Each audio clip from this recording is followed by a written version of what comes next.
आज की कहानी बहुत छोटी सी है, लेकिन सीख बहुत बड़ी है। इसलिए कहानी को अंत तक ज़रूर सुनिएगा। चलो कहानी शुरू करते हैं।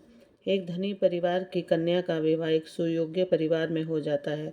लड़का पढ़ा लिखा और बहुत सुंदर था, लेकिन बिल्कुल बेरोजगार था। हालांकि परिवार की आर्थिक स्थिति बहुत ही अच्छी थी। किसी बात की कोई कमी नहीं थी, जिस कारण लड़के के माता पिता उसे कोई भी कार्य करने के लिए नहीं कहते थे और कहते थे कि बेटा, तू हमारी इकलौती संतान है।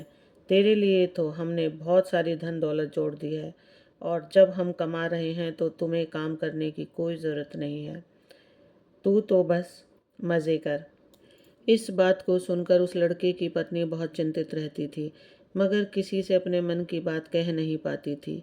एक दिन एक महात्मा, जो साल या 6 महीने में उधर भिक्षा मांगने के लिए आते थे, अचानक उसी घर पर पहुंच गए और बोले कि माई, एक रोटी की आस है। उस लड़के की पत्नी रोटी लेकर महात्मा को देने चल पड़ी। सास भी दरवाजे पर ही खड़ी थी। महात्मा ने उस लड़की से कहा, बेटी, रोटी ताजी है या बासी है? लड़की ने जवाब दिया कि महाराज, रोटी बासी है।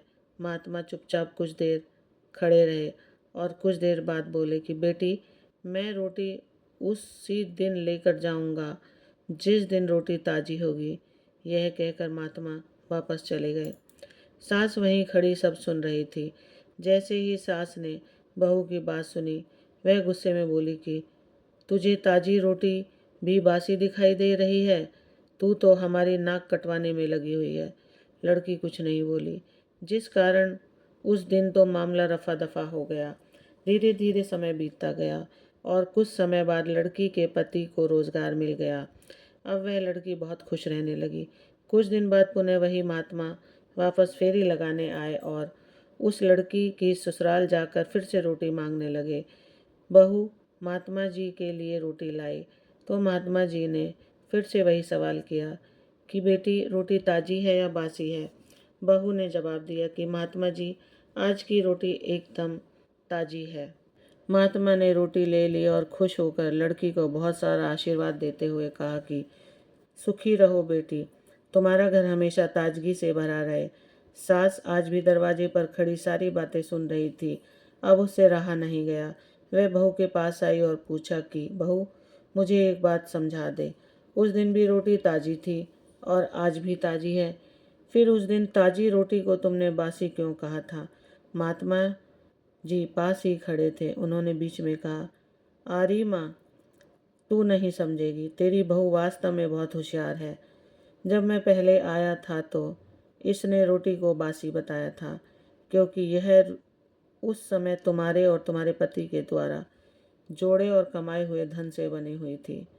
तुम्हारे द्वारा जोड़ा गया धन इनके लिए बासी के समान था, मगर अब तेरा बेटा रोजगार पर लग गया और अपनी कमाई का ताज़ा धन लाता है, इसलिए तेरी बहू ने उस दिन केवल रोटी का हाल नहीं बताया था, बल्कि पूरे घर को स्थिति का चित्रण कर दिया था।